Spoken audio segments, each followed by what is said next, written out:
It's almost as exciting waiting for a new DLC as it is waiting for the release of a full game. At least this tends to be the case for me with regard to the Elder Scrolls games. But it's undeniable that some Elder Scrolls DLCs are better than others, and in today's video I'm going to be going through the main DLCs of the last 3 Elder Scrolls games, talking about the worst ones to begin with before later moving on to the DLCs that are my personal favourites and that have been the most well received generally. Now, this first one isn't actually a main DLC, but it was so scandalous at the time that I thought I'd just have to mention it in this video. The Oblivion Horse Armor DLC was released in April 2006 and had an astoundingly big file size of 6.2 megabytes. To put that into perspective, that's about twice the size of the average MP3 file for a song. And as you can guess, this DLC contained hardly anything at all. All it entailed was the ability to be able to outfit your horse with one of only 2 styles of horse armor. This DLC eventually only cost $2.50, but Bethesda quickly discovered that people didn't think that was a fair price for a cosmetic item that no one else other than the player could enjoy.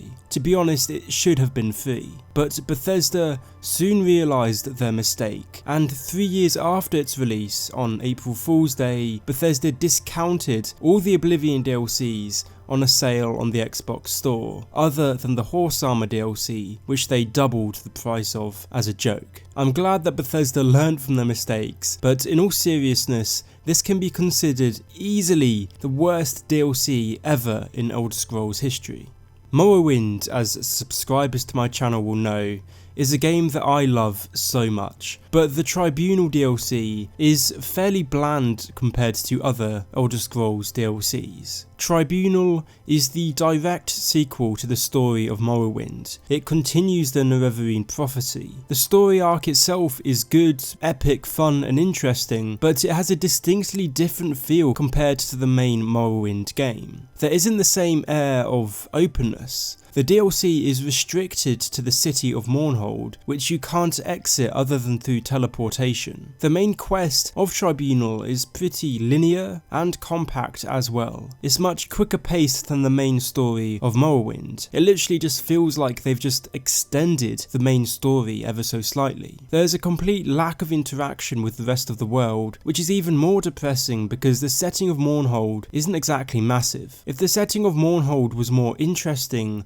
and alive, then this isolation would be fine, but unfortunately this isn't the case. Mournhold isn't self-sufficient as a setting. But despite all this, Tribunal is actually a good DLC, and it's essential to play because it carries on the Nerevarine story. The only reason that it comes second to last on my list is because of the fact that its scale and isolation means that there's a completely different tone compared to the main setting of Morrowind, and it pales in comparison to other Elder Scrolls DLCs, which are much more fulfilling. Knights of the Nine was the first big expansion for Oblivion, released in November 2006. It revolves around defeating Umaril, an ancient Ayleid sorcerer king, who has returned after thousands of years, seemingly to take revenge on the 9 divines. The DLC allows the player to recruit a variety of knights to aid in their quest to reclaim the artifacts of Pelennor Whitestrake to take on Umaril, resulting in a final cathartic battle where the player charges at the head of their knightly order against the enemy. The DLC was loved at the time of its release, and it completely differed from the main quest of Oblivion, lending a new lease of life to the game. However, in a similar way with Tribunal, it is one of the less memorable DLCs, because its plot was quite plodding and predictable, and it was overshadowed later by the Shivering Isles DLC. It's a great add-on, but it doesn't offer a quest that you would go out of your way to experience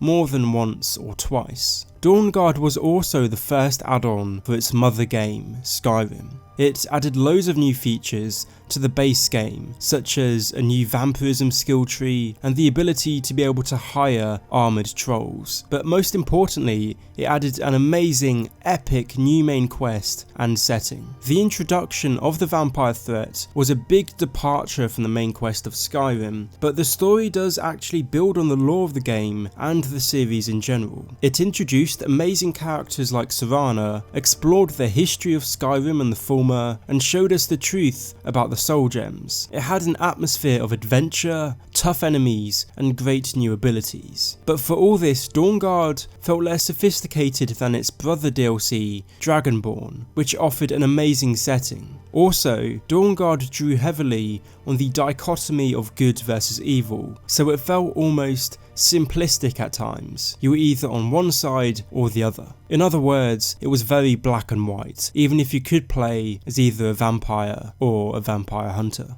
Morrowind's second DLC, Blood Moon, is widely regarded as the better of the two DLCs available for Morrowind. It offers an exciting new environment, Solstheim, a setting far superior to the limited milieu of Mournhold. It might not have had as epic or important a quest as Tribunal, as Blood Moon is fundamentally about the arrival of werewolves on the island, but it was extremely interesting, and the side quests were actually fulfilling to complete in themselves. But it's really because of the amazing setting that Blood Moon can be considered one of the best Elder Scrolls DLCs. Dragonborn was similarly the second DLC for Skyrim, and was also set on Solstheim, 200 years after the events of Blood Moon. But in the exact same way, the setting of Dragonborn is what made it really stand out compared to Dawnguard. The immersive Dunmer-dominated setting contrasted heavily with Skyrim, and the plot revolving around Miraak and Hermaeus Mora I found personally to be more interesting and ambiguous than the Dawnguard DLC. It just felt like Dragonborn had more to offer, although I do have to admit that everyone, including myself, was disappointed with the fact that you couldn't actually control dragons when you flew them, which was a feature that had been implied through the trailer. The best DLC in the Elder Scrolls so far has to be the Shivering Isles DLC for the 4th Elder Scrolls game. There's no other choice for this number one spot. Personally, I consider the story for the Shivering Isles superior to that of the base game. I can honestly say that when I first played this DLC, I was astounded. I've replayed it 5 or 6 times, and often I completely bypass the main quest or any other side quests and enter the Shivering Isles straight away. Its setting and plot are just so captivating. But the main thing that makes it so awesome is the plot. The idea that you slowly progress towards meeting Sheogorath, and then you complete a series of quests which reveal a crisis, and then you end up eventually in a massive twist, becoming the Mad God to save the Shivering Isles. The plot is just so unique, and that's what makes this DLC, in an inchoate sense, the best one so far. The Shivering Isles, if it had been fleshed out a little more with some more content, could have easily stood as its own game. And I think that's what fundamentally defines a good DLC. Added content that could well have stood as its own game if it had been made with the scope of a full game in mind. The Shivering Isles is a self-contained expansion that felt independent of Oblivion due to its unique setting. Whilst I've loved every Elder Scrolls DLC, apart from Horse Armor, the Shivering Isles DLC transported me to a completely different world and mindset, and had me hooked from the very first step that I took into the fringe of madness. Anyway, thanks for watching this video. If you want to see more Elder Scrolls content, then feel free to check out my channel. Thanks again, and I'll see you in the next one.